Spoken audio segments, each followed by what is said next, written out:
Allez, on revient avec nos chers invités Ibrahim Acha et Komi Valentin Mayaba pour la suite. On parlait de ce charnier découvert à Gossi. Ibrahim, vous terminez avant qu'on ne lance. Donc, l'état de détérioration de ces corps-là amène, en tout cas la partie malienne, à dire que ils n'en sont pour rien, puisqu'ils sont venus ces 2 jours après qu'on a découvert la chose. Bon, maintenant, il y a aussi un autre aspect que les gens oublient. C'est-à-dire que les djihadistes, même les terroristes même qui sont sur le terrain, mais ce ne sont pas des organisations humanitaires. Quand vous prenez le GSM, mais tout ce qu'ils ont montré... On les a vus frapper l'autre fois même. Voilà, en matière de frappe, et en matière d'exaction. Mais vous voyez, des gens qui vont jusqu'à brûler une mosquée où les gens étaient là, les gens qui vont tirer sur des gens qui sont sur le marché, qui sont là en train de faire des victimes de façon vraiment très scandaleuse. Ces gens-là sont aussi capables de ces exactions. Vous comprenez? Donc, jusque-là, la France ne dit pas que les terroristes là, ont fait ceci, on fait ceci, on fait cela, mais on accuse la force Wagner pour le simple fait qu'on dit que Wagner, ce sont des terroristes. Autant pour moi, ce sont des mercenaires, ce sont des gens qui ont des méthodes brutes, et quand ils arrivent sur le terrain, ce qu'ils ne font pas la distinction, ils ne font pas un minimum de respect des droits de l'homme et autres. Mais ce qu'il y a à rappeler est que Barkhane est resté sur le territoire malien plus de 8 ans. Et on n'a pas vu trop de résultats. Elle n'a pas pu vraiment enrayer le phénomène terrorisme. Aujourd'hui, les FAMA trouvent que avec la coopération russe, ils arrivent à avoir vraiment à avancer. Ils arrivent à reprendre de choses, leur territoire, ils arrivent à contrer les djihadistes. Et quand on vous montre les clichés, quand on vous montre tout ce qui se passe en matière de retour des populations vers les zones où elles sont parties, habituelles. On comprend que vraiment les FAMA sont en train de gagner du terrain. Les FAMA sont en train de gagner la guerre contre les terroristes. Et surtout quand nous essayons de voir aussi la débandade au niveau des chefs terroristes là, les lourdes pertes infligées à ces terroristes, on comprend aisément que la coopération avec la Russie porte ses fruits sur le terrain. Ça marche, oui. Comme Valentin Mayaba, cette coopération est en train de marcher. On parlait de cette guerre de l'information. Vous pensez que c'est cela qui se joue actuellement à Gossi également? Oui, cette guerre de l'information existe bel et bien. Vous savez, depuis que la France est sommée de quitter le Mali, elle est en train de chercher toutes les voies pour pouvoir régler les comptes à son ennemi premier qui est, comment appelle-t-on, la force russe. Et donc aujourd'hui, ce qui fait partie même la France du Mali, c'est les Russes, c'est la présence des Russes. Et donc, qu'est-ce qu'il faut faire? Mettons tous les moyens possibles pour pouvoir quand même, comment appelle-t-on? Voilà, accuser les Russes. Donc, si peut-être, l'aventure, les moyens sont justes, aussi on ne va pas les croire, parce que là, ils en font de trop. Oui, parce qu'aujourd'hui, tel que présenté, il n'y a pas, voilà, le schéma tel que présenté n'illucide rien. Il n'y a pas quand même quelque chose qui montre que c'est les Russes. C'est ça. Et bien alors, qu'est-ce qui peut-être même s'il y a les drones qui ont pu quand même filmer ces genres de situations, il n'y a pas, les drones n'arrivent pas à identifier justement les noms ou les coupables ou les aboutissants de ce crime-là. Les drones feraient mieux de filmer même la base de ce qui s'est fait. Alors aujourd'hui, c'est qu'on jette l'anathème justement sur les Russes parce que voilà le décor qui est planté, ils sont en train de prendre la relève par rapport à leur présence. Alors nous disons que ce qui est en train de se faire, je reprends mon confrère Ibrahim qui dit qu'il faut qu'on fasse extrêmement attention à la communication parce qu'aujourd'hui, il y a même la guerre de communication qui est plus accentuée que ce que les gens voient par rapport... C'est à tous les niveaux, vous le reconnaissez. À tous les niveaux, parce que on va utiliser cette communication pour donner l'impression qu'il y a tel qui est en train de se passer, alors que celui qui utilise cette communication le fait dans un but donné. Ouais. Alors, nous disons qu'il faut que vraiment, en tant que journaliste, en tant qu'investigateur, quand il y a une situation comme ça qui se présente, il faut qu'on aille dans les tréfonds de ce qui est en train de se faire pour pouvoir donner la vraie information. Et nous souvenez vous-même que le retrait de RFI et de France 24 au Mali fait quand même aujourd'hui... ça fait très mal. Ça fait très mal. On a vu les images envoyées tout à l'heure par erreur par le réalisateur. Voilà. Et aujourd'hui, vous allez voir que même, on vient d'apprendre que le Mali, il y a le retrait définitif de ces, du récépissé de ces... La diffusion de RFI France 24 définitivement suspendue. Donc, nous disons que la France, c'est vrai que ne veut pas se faire renier. Ça, il faut d'abord le connaître, puisqu'elle se dit une grande puissance sur un terrain que les Russes vont venir la remplacer. Avec les résultats que les Russes donneront, vous connaissez la communication qu'utilise la France par rapport à sa vertu. Je me dis qu'aujourd'hui, on doit essayer de faire attention. Et l'État malien doit être prudent en diligençant cette enquête-là. Il faut que ça soit une enquête indépendante. Tout à fait. Parce que on peut... Ce qui est important, ce n'est pas diligenter une enquête, mais c'est les résultats. Et ça dépend de la nature de la structure qui diligente l'enquête. Puisque on peut même, comment l'appelle-t-on, on peut désorienter et traverser même cette enquête-là pour donner accès, pour donner forme, une autre forme, crédibilité à tel ou tel. Non, moi je dis que si l'État malien doit diligenter une enquête, ça doit être une enquête indépendante et par une structure qui, quand même, ne peut pas voler au secours de tel ou Y.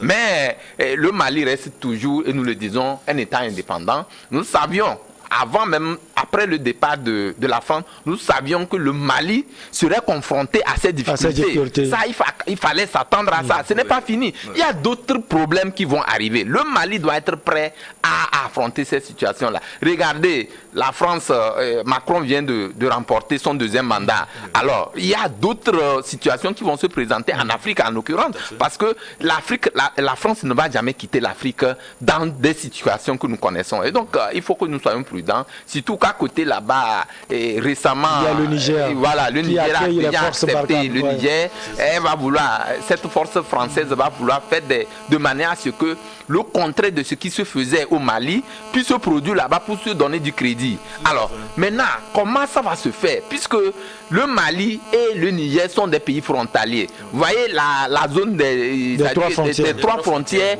ils sont. Et donc, aujourd'hui, ce serait la présence française au Mali aujourd'hui doit créer, enfin je parle du Mali, au Niger, doit créer chaque fois que situation se présente, on ferait tout pour mettre des invectives au niveau du Mali pour que ce qui a été dit par rapport à l'insuffisance des résultats, puisque aujourd'hui, ce qui fait même partie de la France, c'est qu'elle n'a pas produit, les forces françaises n'ont pas produit des résultats comme cela se devait. Mais il faut une force alternative pour essayer. Effectivement, cette force est arrivée, elle produit des résultats que tout le monde connaît. Mais on fait tout pour combattre cette force-là parce que, mais je dis que l'État malien aujourd'hui est prudent.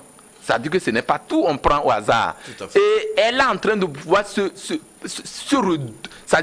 rechausser d'ailleurs, parce que c'est un État qui ne doit pas croire à certaines informations qui se passent sur son territoire à travers les réseaux sociaux, à travers des canaux qui ne sont pas des canaux qui sont au chevet de la France. Parce que quand vous prenez une source, on dit telle source, nous savons d'où elle vient. Et cette source-là, si c'est de la France, nous savons déjà comment on peut traverser. Si ça vient de la France, c'est faux? La source est fausse?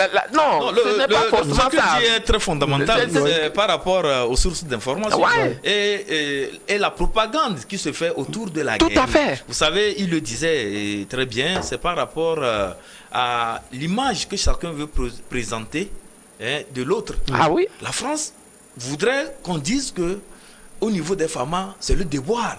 Au niveau des FAMA, c'est l'atrocité. Parce que les FAMA se sont coquinés à Wagner, aux Russes, qu'on présente comme des gens qui n'ont pas les notions élémentaires de démocratie et de droits de l'homme. Donc c'est des gens, quand ils arrivent, c'est qu'on doit tout raser. C'est comme ça on veut présenter. Il faut peindre ça en noir, quoi. Et vice-versa. Et vice-versa. Bon, maintenant, quand on dit qu'il y a eu un charnier et tout ça là, mais l'idée de la France, c'est d'amener vers des enquêtes. Quand il y aura à faire des enquêtes, c'est qu'on va tout de suite, et d'emblée, le réflexe, c'est d'aller vers les institutions onusiennes. Ça, c'est clair. De faire appel à l'ONU. Qui sont au chevet de la France. Qui sont au chevet de la France. Comme le cas de la France. Le cas de Noura. Ça voudrait dire que la partie malienne part vraiment perdante en matière d'investigation et choses. C'est pourquoi nous parlons. Quand il parlait de choses, d'organismes indépendants, pour pouvoir diligenter ces enquêtes, je suis vraiment d'avis avec lui. Il faut chercher des structures qui sont véritablement indépendantes. Et là, c'est pas forcément les Occidentaux. Même en Afrique, on peut trouver des organismes crédibles qui vont aller faire l'enquête de façon indépendante et de façon impartiale, de manière à ce qu'on puisse savoir ce qui s'est véritablement passé à Gossi. Mais nous balancer une vidéo comme ça, des clichés, et dire que c'est des blancs qui sont en train de dissimuler, c'est très insuffisant parce que je parlais de la source. Où est-ce que les corps là sont venus? À quel moment on a entassé ces corps? On voit seulement dissimule. Non, c'est trop facile pour être accepté. Vous comprenez? Allez, on reste au Mali et on va parler également un peu du Burkina Faso. La CEDEAO diffère les sanctions pour ces deux pays. C'est quoi, on vient vers vous, comme Valentin Mayaba, c'est quoi la ligne de démarcation? Tout le monde connaît la ligne de démarcation, cette question. Non, nous l'avions dit, nous le disons, ne cessons jamais de le dire. Les sanctions qu'a connues le Mali ne seront pas les mêmes au niveau du Burkina ni en Guinée. Ça, nous savons. Pour les raisons que vous connaissez. Oui, que nous connaissons. Nous savons que le Mali, aujourd'hui, a été la hantise de la CEDEAO.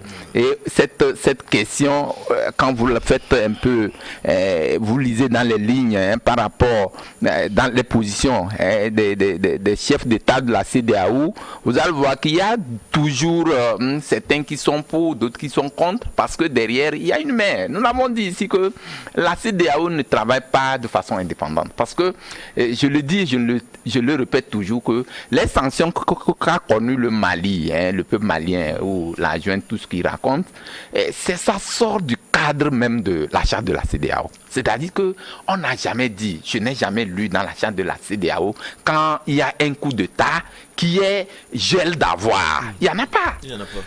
Quand vous lisez dans les lignes, même la fermeture des frontières, il n'y en a pas. Ce que nous savons, on suspend le pays des instances de la structure de l'organisation, et histoire de peut-être amener les dirigeants à organiser une élection et revenir faire le jour. Maintenant, c'est des sanctions trop sévères. Et pourquoi les confrères ou peut-être certains analystes ont dit et on redit que non, peut-être que le Mali aurait connu 2 coups d'État. Je dis non. C'est-à-dire ici, il faut voir le problème de façon beaucoup plus poussée, en disant que l'erreur qu'a connue la CEDEAO, en donnant ces sanctions plus poussées, plus sévères au Mali, ne peut pas commettre les mêmes erreurs avec ce qui s'est passé au Burkina comme en Guinée. Aujourd'hui, ça pouvait quand même être une balise pour le Mali, parce que si les mêmes sanctions n'ont pas été infligées au Burkina comme au Mali, ça aurait été bien que la CEDEAO réfléchisse à une forme, c'est-à-dire que à une alternative qui puisse quand même lever tant soit peu les sanctions que connaît actuellement le Mali. Parce que c'est trop ouvert. Quand vous faites un peu l'analyse, vous allez trouver que les autorités maliennes aujourd'hui, nous l'avons de 6 mois à 5 ans, sont revenus jusqu'à 2 ans. 2 ans. 2 ans contre 1 an et demi. Des efforts considérables. La CEDEAO devait réfléchir sur cet aspect pour dire accompagnons, puisque vous êtes une organisation qui accompagne les pays en difficulté. Alors, accompagner ne voudrait pas dire que vous allez, puisque les gens même parlent des propos de Choguel Maïga qui énerve la CEDEAO. Je dis non, ce n'est pas en fait ça le problème. Aujourd'hui, ce n'est pas des pics que la CEDEAO ou l'État malien doivent se lancer. C'est de trouver une solution médiane par rapport à la situation qui provoque. Personne ne souhaite une déstabilisation d'un État. Mais ce qui est important, comme l'a souligné même notre chef de l'État, c'est qu'il faut que la paix et la stabilité prévalent. Alors, pour faire prévaloir ces acquis-là, je crois que l'État, c'est-à-dire que la CEDEAO doit jouer sur des fils beaucoup plus souples. C'est-à-dire qu'en disant, je crois même que la CEDEAO aurait pensé qu'en fermant les frontières, en gelant les avoirs, les autorités maliennes vont revenir pour peut-être rentrer à l'ordre constitutionnel. Alors, le grand défi, le grand débat qui existe là-bas, c'est comment aller aux élections. Vous connaissez le Mali, c'est-à-dire que c'est un grand pays. Et pour même organiser des élections, je parie que certaines zones ne sont pas des zones d'accès. Tout à fait. Et maintenant, il faut organiser des élections dans un grand pays où le terrorisme est emprunt à des situations que personne, tout le monde connaît. Il faut sécuriser le pays d'abord. Ensuite aussi, non seulement sécuriser, il faut le découpage. Parce que c'est un long processus. Oui, c'est un long processus. Et je crois que les 2 ans qu'a donné, depuis même que ce problème a commencé au Mali, si vous faites les décomptes, nous sommes allés au-delà de pratiquement 6 mois, 1 an actuellement. Et donc, il serait été bien que très tôt le matin, la CEDEAO accompagne le processus. Même s'ils donnent 2 ans, 1 an, ils trouvent que ça ne va pas, on peut les accompagner avec des réalités, ne tenant pas compte que du fait que la junte veut s'éterniser au pouvoir. Ici, l'enjeu n'est pas de dire que la junte veut s'éterniser au pouvoir, mais est-ce que la réalité existe ou non? Est-ce que fondamentalement, le Mali ne vit pas des problèmes des djihadistes d'insécurité? Donc, il faut tenir compte de ces... C'est pourquoi moi je préconise, si l'occasion m'était donnée de faire des propositions, c'est qu'il faut que à chaque fois qu'il y a un problème dans un pays, comme ce que nous sommes en train de vivre au Mali, tenir compte des réalités du pays. Tenir compte des réalités du pays. Même dans la charte, ça devait quand même être c'est pourquoi vous demandez toujours une révision. Une relecture de cette charte-là, afin que on ne souhaite pas, on ne peut pas aussi faire l'apologie de coup d'État. Mais s'il advenait que ces situations comme ça arrivent, qu'on regarde par rapport à la situation qui prévaut dans ce pays-là, pour pouvoir accompagner le processus. Mais aller en maître absolu pour dire que si c'est ça, rien ou ça, je pense que ça n'arrange pas. Mais au contraire, ça meurtrit les peuples. Comme Valentin Mayaba a plus parlé du Mali, peut-être que vous allez mettre l'accent un peu plus sur le Burkina Faso. Bien évidemment, je pense que les situations semblent les mêmes, puisque comme vous voyez un peu les motivations qui ont conduit à ces coups d'État, on parle de la sécurité, de la lutte contre le terrorisme qui ne serait pas efficacement entretenue ou bien tenue par les chefs d'État qui ont été évincés du pouvoir.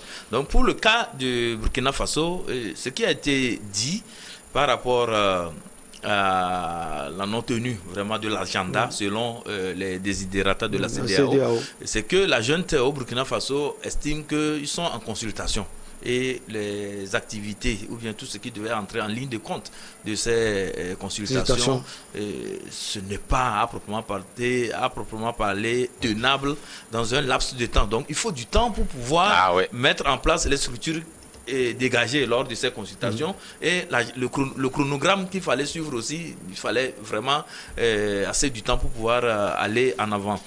Mais je suis un peu content, je dis content parce que au niveau de la CEDEAO, quand vous voyez un peu le courrier qui a été, le communiqué qui a été ventilé depuis hier, vous allez voir que la CEDEAO semble comprendre ce qui se passe actuellement au niveau du Burkina Faso et elle est en train d'envoyer même une mission au niveau de Ouagadougou. Peut-être accepter les 3 ans. Non, rencontrer les autorités d'abord. Se rendre à l'évidence. Tout à fait. En tout cas, de ce qui a été avancé par la junte. Et comme Mayaba le disait, s'assurer vraiment que ce que la junte est en train de dire par rapport à la chose là, c'est susceptible d'être réel ou pas. Donc, et si ça arrivait, Ibrahim Acha, ça fait 2 poids 2 mesures, peut-être les gens peuvent en parler. Non, ce n'est pas une question de 2 poids 2 mesures. Vous savez, ce qui se passe au niveau du Burkina, je pense que la CEDEAO est en train de se rattraper par rapport aux erreurs au Mali. Et une institution comme la CEDEAO doit pouvoir aussi s'adapter par rapport aux situations. Vous comprenez, au Mali, il y a eu des situations, la CEDEAO a pris des mesures fortes. Là-bas, nous savons qu'il y avait beaucoup d'implications et beaucoup de paramètres qui sont rentrés en ligne de jeu. Parce que c'était aussi un positionnement avec la Russie, tout ça là, les amis de la Russie, ceux qui sont avec la France et tout ça là. Donc les chefs d'État qui tirent leur légitimité de la métropole, il va de soi que ces chefs d'État là s'alignent sur la position de la France et fassent tout pour que la décision prise au niveau de la CEDEAO soit en défaveur de l'autre partenaire. Vous comprenez, je veux parler de la Russie. Donc voilà ce qui s'est passé. Mais au niveau du Burkina Faso, il n'y a pas eu un positionnement clair vers la Russie. Du côté de la junte. La junte dit elle va collaborer avec la CEDEAO. La junte dit que nous sommes réceptifs à tout ce que vous allez envoyer comme conseil et nous verrons dans la mesure du possible ce qu'il y a lieu de faire. Et pour montrer leur bonne foi, la junte au niveau du Burkina Faso a libéré le président Roch Christian Kaboré. Donc c'est déjà un signe d'ouverture. La CEDEAO se dit que non, avec ce signe d'ouverture que présentent les autorités burkinabées, je pense que la CEDEAO ne pourrait qu'être flexible par rapport à sa ligne de démarcation, s'il y a vraiment ligne de démarcation, et voir éventuellement comment accompagner, comme le disait Mayaba, la junte au Burkina Faso pour une sortie de crise et aller vers le rétablissement de l'ordre constitutionnel. Accompagner peut-être le Mali est aussi urgent, accepter peut-être les 2 ans d'Arda pour se refaire une promenade de santé sans peut-être. Oui, c'est possible, sauf qu'au Mali, je peux dire que la relation avec la CEDEAO est très tendue. C'est aller à un point où vraiment c'est difficile de... La question maintenant, c'est une question de 8 mois, si on fait bien les calculs, parce que la CEDEAO parle de 16 mois. Les dirigeants maliens parlent de 24 mois, 8 mois. Comment on peut arriver à trouver un consensus? Moi, je l'ai proposé. J'ai dit, prenez 8 divisé par 2 pour le cas ajouté. Oui, c'est une éventualité. Mais moi, je me dis que la CEDEAO est obligée de comprendre la situation qui prévaut au Mali. De voir éventuellement le côté CEDEAO des peuples. C'est-à-dire que ce n'est pas une affaire d'orgueil au niveau de la CEDEAO. Ouais. Non, nous voulons le retour à l'ordre constitutionnel, point barre, parce que cela doit se faire dans un délai de tel mois. Non, il faut s'assurer que le peuple malien qui souffre des affres du terrorisme doit aussi être en mesure d'aller vers des mesures de résilience et aussi être en mesure de retrouver une certaine stabilité, une certaine sécurité avant d'accepter d'aller vers les urnes. S'il n'y a pas la sécurité, vous appelez à une élection, vous n'allez pas voir des gens. Vous vous rappelez lorsqu'il y avait eu l'attaque du Mali et que la force Barkhane est venue pousser les terroristes au niveau de Kidal. Mais ils n'ont pas voulu terminer l'affaire, ils ont laissé les terroristes là-bas à Kidal. Mais lorsqu'il a fallu faire des élections, ils ont demandé à Djoukunda Traoré d'organiser les élections, même si dans certaines zones, on ne pouvait pas avoir les élections. C'est là où Djoukunda Traoré a dit non, mais c'est une élection. Donc, ils doivent avoir la plénitude de leur territoire avant d'aller à ces élections. Vous comprenez? Et donc, je pense qu'aujourd'hui, il s'agit aussi d'aller vers le retour à l'ordre constitutionnel.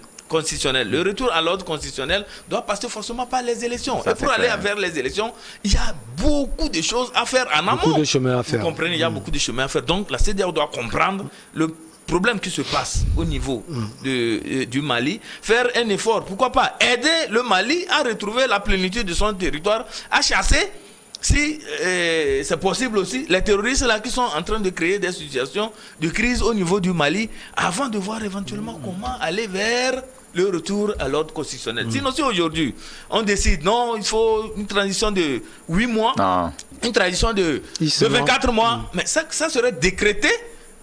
Comment l'appelle-t-on là, le retour à l'ordre au niveau du Mali, alors qu'en réalité c'est tout un travail qui doit être fait et le Mali a besoin de l'accompagnement de la CEDEAO et non d'avoir la CEDEAO comme un ennemi encore. Un surveillant.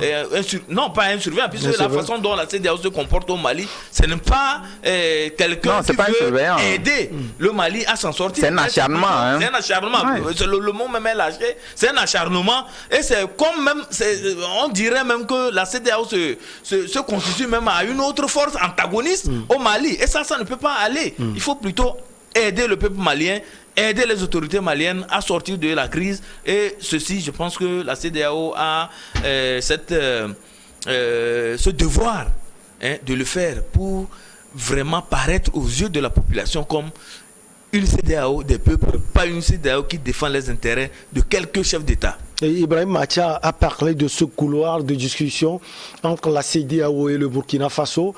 Il le faut également entre la CEDEAO et le Mali. Et ça doit venir de toutes les parties de la CEDEAO et du Mali. C'est peut-être pourquoi les gens parlent du discours du Premier ministre Choguel Maïga. Non, en fait, c'est vrai qu'en toute difficulté, en toute situation de crise, il faut toujours une table de négociation. Ouais. Et c'est ce qu'on souhaite pour la CEDEAO et le Mali. Ça a été toujours ainsi. Et tout ce qui se fera finira toujours autour d'une table de négociation. Et surtout que ce sont des Africains. Alors, maintenant, ce que nous disons, c'est que si le cas était exceptionnel. Le cas malien ne s'était pas produit ailleurs. C'est-à-dire que si on n'avait pas connu d'autres cas de coup d'État dans les autres pays, aujourd'hui vous allez voir que les gens acclameraient, puisque nous avons eu, nous débattons ici avec des gens qui soutiennent que ces sanctions c'est bien parce qu'il faut jamais... Toujours, il faut sanctionner pour éviter que les coups d'État n'arrivent. Et je le dis et je le répète toujours, aujourd'hui, le vrai problème, c'est que il faut que l'Afrique fasse de manière. Et pour ce faire, c'est les dirigeants africains, c'est ceux qui sont à la tête, doivent faire de manière à ce qu'on n'arrive pas au coup d'État. C'est-à-dire que le problème fondamental, c'est ça. Mais ce n'est pas attendre qu'il y ait des coups d'État pour sanctionner. Qu'est-ce qui amène les gens à faire des coups d'État? C'est la question qu'il faut se poser. Aujourd'hui, on est en train de faire, peut-être de trouver des formules pour qu'on organise des élections. Mais si vous faites on organise des élections, que celui qui est au pouvoir ne fait pas la volonté du peuple, les gens sortiront forcément. Toujours, il y aurait toujours des manifestations et que le peuple, enfin l'armée, serait obligée d'intervenir. Et donc aujourd'hui, c'est des fondamentaux, c'est-à-dire que le principe de... Voilà, c'est-à-dire que la gouvernance, la bonne gouvernance, ça doit passer par la bonne gouvernance. Et donc, quand on dit vous êtes élu de façon légitime, vous ne devez pas regarder vos intérêts, mais c'est de faire de manière à ce que le peuple pour lequel vous avez été élu se sente quand même heureux. Même les difficultés inhérentes par rapport à la gouvernance, nous savons. Mais ici, vous avez posé une question de savoir si le propos de Choguel Maïga, mais je le disais à l'époque. Je le disais à l'époque que il y a des discussions entre les deux parties. Ce serait intéressant. Mais la CEDEAO étant, c'est le père de tout. C'est-à-dire qu'il doit être, la CEDEAO doit être au-dessus de la mêlée. Donc, on ne doit pas tenir compte du propos d'un individu, puisque quand je parle de Choguel Maïga, il est Premier ministre. Il parle au nom du Mali. Alors, est-ce que ce que Choguel Maïga dit, quelle que soit la teneur de son discours ou de son langage, ne devait pas invectiver les chefs d'État? Il devait regarder l'intérêt supérieur des Maliens. Aujourd'hui, quand gelant les fonds, les avoirs des Maliens, du Mali, et en fermant les frontières, vous êtes sûr que c'est Choguel Maïga qui en pâtit? Non, ce n'est pas les autorités maliennes qui vont subir tout ça. Mais je dis, et je le répète, que c'est le peuple malien qui souffre dans cette situation. Et maintenant, les chefs d'État de la CEDEAO le savent. Ça ne s'arrête pas qu'aux Maliens. C'est que les pays membres de cette organisation aussi sont en train de subir le coup. Alors, c'est pourquoi, lors du prochain sommet, j'estime qu'il y aurait des discussions qui vont aboutir à un compromis. Parce que quand on parle du compromis, c'est que la CEDEAO doit être au-dessus de la chose pour trouver, puisque aujourd'hui, elle semble faire croire que en revenant, c'est comme une faiblesse par rapport à un État. Je dis non, ça ne devrait pas se poser comme ça. Regardez l'intérêt supérieur de la nation, parce que quand vous faites un peu les investigations, vous allez dire que les gens décrivent trop la CEDEAO. La CEDEAO doit se réorganiser. C'est vrai qu'il y a une charte qui est là, qu'on doit respecter et tout, parce que c'est pour décourager les coups d'État. Mais en même temps, il faut regarder, et avec des pesanteurs qui sont présentés, vous allez regarder de manière à se voir que, est-ce que dans tel pays, situation s'est présentée, est-ce que si nous accompagnons, puisque c'est pourquoi les médiateurs sont choisis, ils avaient dit même lors du dernier sommet qu'au niveau du Burkina comme en Guinée, si la date n'est pas donnée jusqu'au 25, comme avant-hier, la CEDEAO serait obligée de prendre des sanctions à l'encontre de ces pays. Mais nous disons que ce n'est pas la solution. C'est qu'il fallait qu'un médiateur aille, qu'il y ait des discours de couloir, régulièrement, qu'on discute de cette question-là, et on va trouver un juste milieu. Personne n'a intérêt à ce qu'un État, comme un État de la CEDEAO, n'importe quel État, quand même subit des situations comme ça, parce que ça fait notre sous-développement et ça profite même aux Occidentaux, aux grandes nations qui vont surfer sur ces querelles-là pour pouvoir nous assouvir. Et c'est ce qui est dommage. L'Afrique doit comprendre vite et se réveiller. Nos organisations sous-régionales doivent être des organisations fortes qui doivent quand même lutter au service des peuples et non faire la volonté des dictats, parce qu'aujourd'hui nous savons comment cette CEDEAO, avec cette faiblesse qui n'arrive même pas à se financer. Je vous assure aujourd'hui que la CEDEAO est financée à plus de 61%. Et 30% pour elle-même. Comment est-ce que vous pouvez quand même diriger une organisation avec des résultats de ce genre? Vous serez toujours instrumentalisé, mais dommage, prenez les chefs d'État doivent prendre leurs responsabilités pour que nous ne puissions pas arriver dans ces situations qui, quand même, nous honorent pas. On marque la pause pour le journal et on revient avec vous, Ibrahim Acha et Komi Valentin Mayaba.